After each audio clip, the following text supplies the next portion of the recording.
This show is supported by State Farm. You have insurance for your home, your health, and your car. Why don't you have insurance for your small business? So many small business owners think they don't need or don't even know about small business insurance. Protecting a source of revenue is one thing, but so is protecting all of your hard work and your team members. State Farm agents are all small business owners too, so they know how to help small business owners choose personalized policies that fit their budgets. Like a good neighbor, State Farm is there. Talk to your local agent today.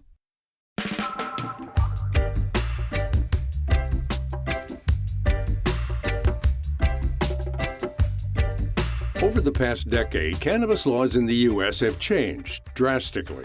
Starting in 2012, states began to legalize marijuana for the first time. Now, 11 years later, 24 states have approved the drug for recreational use. In places where pot is legal, people who were previously targeted by the war on cannabis now have the chance to join the booming industry. However, this shift in laws has disproportionately benefited large cannabis corporations, also known as the corporate dispensary. The rise of the corporate dispensary is fundamentally grounded and rooted in legislation. And so essentially what has happened is, because people with deeper pockets, we'll call them corporate dispensary owners, they have more money. So they have more access to politicians and influence and lobbyists. And essentially, when you have lawmakers that create $20,000 application fees, when you have lawmakers that create systematic policies that are really only set up to favor people with deep pockets, then you have the rise of corporate industry taking over. And it's like that in every other industry. I just think that people that have been in the cannabis industry prior to regulation, they weren't expecting it to look that way, because the same people that are corporatizing it 9 times out of 10 don't smoke pot, look down on pot, always felt pot was taboo. That's Sarah Woodson, Executive Director and founder of The Color of Cannabis. She says that cannabis dispensary chains like MedMen and Curaleaf have pushed smaller operators out of the industry. With private capital, these chains can afford the enormous taxes and fees that go along with running a cannabis business. On top of this, these corporations can mass-produce products, keeping prices low and out-competing smaller local farms. Though states like California have tried limiting the size of these operations, corporate dispensaries seem to always find a loophole. Aaron Smith, co-founder and CEO of the National Cannabis Industry Association, says it's a federal and state issue. A lot of the problem lies with overtaxation at the state level, as well as unfair taxes at the federal level. So the prescription for this is federal policy reform and state policy reform. But at the federal level, for example, you have businesses that are unable to deduct regular expenses from their taxes because of a little-known provision called 280E in the tax code that says that if you're trafficking in illegal narcotics, then you cannot deduct things like rent, marketing expenses, payroll expenses, anything associated with the quote-unquote trafficking. And that means that, you have businesses paying taxes on their gross receipt. Very few can succeed doing that. Even the larger businesses have a real hard time with this. And then also we need to start looking at some of the state taxes, which are becoming, in some cases are very burdensome, and they're making it very difficult for small operators to have a price point that is appealing to the average consumer. In addition to heavy taxes, many states require dispensaries to hire security, install cameras, and implement track and trace systems. Though these policies make the industry safer, it's a significant cost for a small business to bear. And with marijuana illegal at the federal level, cannabis companies aren't eligible for loans or other forms of financial support. You have a lack of access to banking and financial services that other businesses can take for granted. So while a lot of businesses are accessing checking accounts and that sort of thing these days, it's still difficult for some. And it's also very difficult to access lending and traditional financing that really affects small businesses more than the bigger brands, because big companies have access to private capital as the small ones do not. So that's one other area of federal policy that can be remedied pretty quickly, would be to pass a bill called the Safer Banking Act in Congress, which would open up banking services to the industry and would disproportionately help small businesses. If passed, the Safer Banking Act would provide legal protections to banks working with cannabis businesses, making services like checking accounts, loans, and insurance more widely accessible. Some states have also created social equity programs to try and give smaller operators, namely minority and women-owned companies, a leg up in the industry. These programs aim to give communities most impacted by criminalization a space in the legal cannabis market. While these initiatives have seen some success, they've also been met with fierce opposition.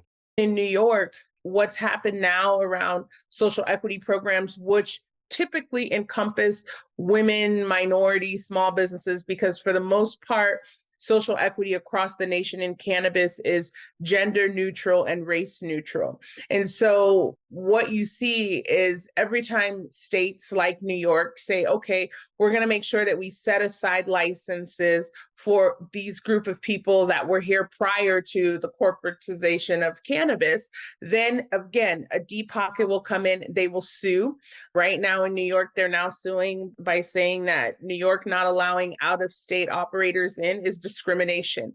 And so what we have traditionally always known to be discrimination, which is typically race-based, sex-based, age-based, now, the law is being applied as a sword versus a shield, and it's backfiring on small operators.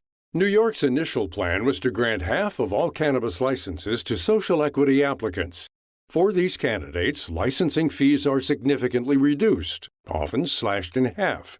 Unfortunately, the New York program has been repeatedly challenged in court, and similar policies in California and Washington have spurred lawsuits as well.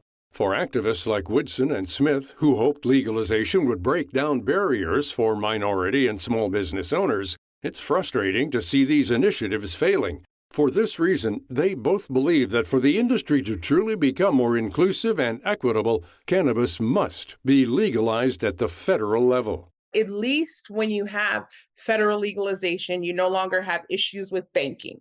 There's just a lot, in my opinion, that federal legalization will do for the business community.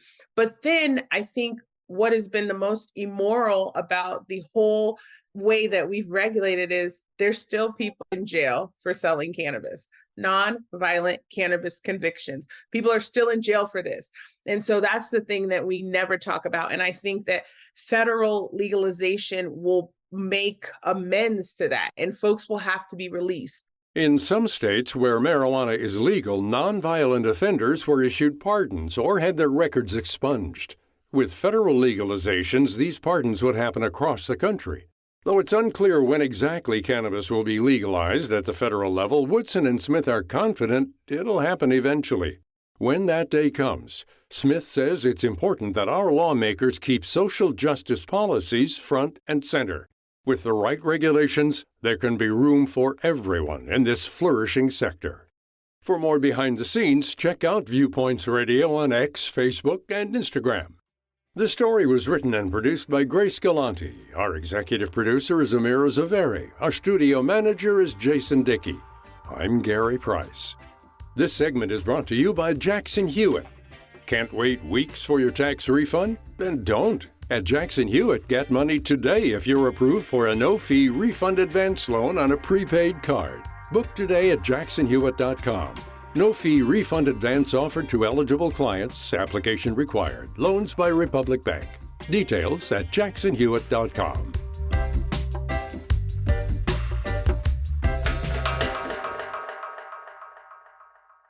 Coming up on Viewpoints. We have fewer people who are certified in those positions that have historically been challenging to staff. There's a reason more students are failing proficiency tests in key subjects. Then, we have a president that has followed an authoritarian playbook with someone that comes to power through elections, but once in power, he's turned his back on these basic democratic guarantees. Mexico will also be electing a new president this year. I'm Marty Peterson. And I'm Gary Price. These stories in depth on your public affairs magazine, Viewpoints.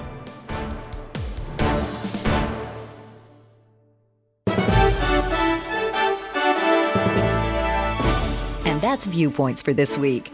Follow us on Twitter, Facebook, and Instagram to learn more about upcoming shows and find a library of past programs on Apple Podcasts, Google Play, and Spotify. Plus, you'll always find previous segments and more information about our guests at viewpointsradio.org. Join us again next week for another edition of Viewpoints.